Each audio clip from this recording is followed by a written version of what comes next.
Sementara itu, pemirsa, Dinas Lingkungan Hidup Kabupaten Buleleng hingga kini memiliki 9 penyuluh lingkungan. Jumlah itu tergolong sangat minim mengingat luas wilayah Kabupaten Buleleng mencapai sepertiganya Pulau Bali.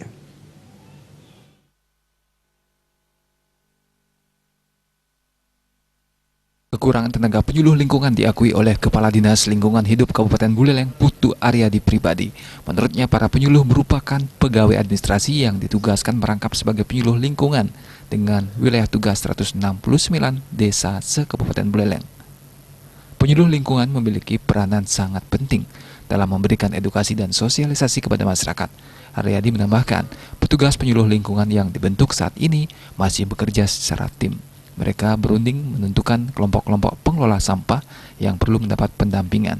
Sejauh ini, selain keberadaan bank sampah yang dibuat oleh beberapa desa, sejumlah desa telah memiliki tempat pemrosesan sampah terpadu 3R.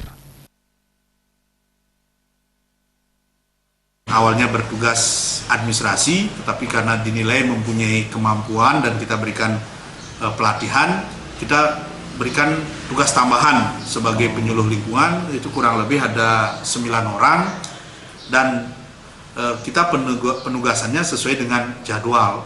Kita yang mengatur jadwalnya kepada para petugas penyuluh lingkungan ini. Belum bisa mengcover penempatannya ke seluruh kecamatan di Kabupaten Buleleng. Kita semua masih standby, ngumpul di Dinas Lingkungan Hidup. Kita yang mengatur jadwal penugasan untuk melaksanakan tugas penyuluhan ke sasaran yang mau. Mereka yang diberikan tugas tambahan sebagai tenaga penyuluh diberikan tugas utama pendampingan dalam pengelolaan sampah yang sebagai prioritas. Komang Yuda, Bali TV.